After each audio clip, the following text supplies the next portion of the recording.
Can residential realtors make the transition into commercial real estate? I'm Tim Diesel. I'm a commercial real estate consultant. This channel is designed to help you in answering questions that relate to commercial real estate.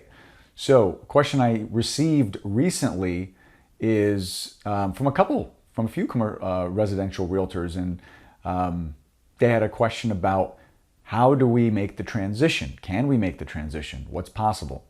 So, I thought I'd make a video explaining the pros and cons and just kind of letting you know what you're up against, okay? So to answer the question, can a residential realtor make the transition to commercial? Absolutely. Is it tough to do? Yes. It's a little more challenging. So the mindset has to change.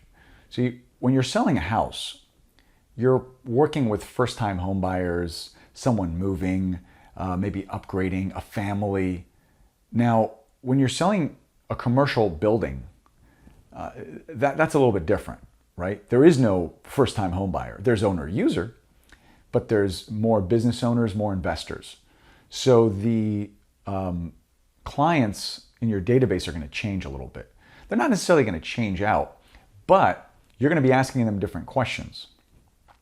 It's not a matter of what's your commute like to work. It's you're going to be working here. How does this fit to your business, right? Now, most of the time, someone buying a industrial warehouse has a totally different need than someone buying an apartment building. Someone buying an apartment building generally doesn't live in one of the units, generally, right? They buy the building, maybe 20, 30, 40 units, whatever, they want to invest it. They have something else going on, perhaps, whatever the case is. Someone buying a building because they run an HVAC company and they need somewhere to store their goods, that's also a different mindset. But it's very rare to have someone that needs to buy a building to help their family or to move, or that's not the case. If they are moving, they need to get a larger space, to moving to another state. It's kind of different circumstances. So that's the first thing you want to keep in mind. You're asking different questions to your clients. The second thing is the timeline is different. See, if you're looking for a house generally, or a condo or something, you can typically get that, 30 days or 60 days or something, right? You find a place you want, you put an offer in, before you know it, 30, 45 days for a loan or something. Now, if you're buying a building, the timeline is a little bit different. Could be 3 to 6 months. Inspection period on a big building could be 30 to 60 days, right? It just kind of depends on what it is.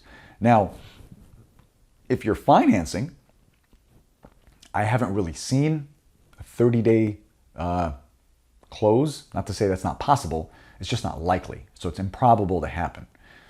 Probably going to be more of a 60, 90-day kind of a thing. Inspections going back. The appraisal takes 4 weeks sometimes, right? So it's a longer process. Now, that's the disadvantage. Going back to the advantage of commercial real estate is it's going to be larger dollars, right? So you can get paid more.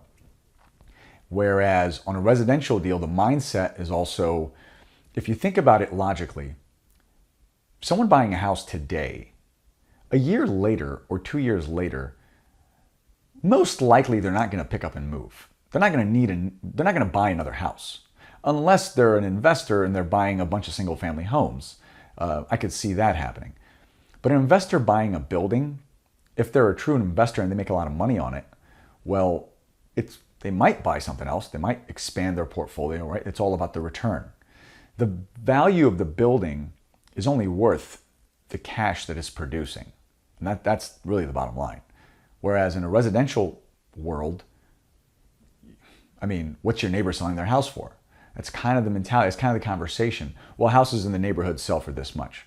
Well, you can't really say that in commercial. It doesn't matter. Well, the building right next door is the same exact size, but it doesn't make any money. It's empty. Well, it's not worth the same. It's just kind of the same thing.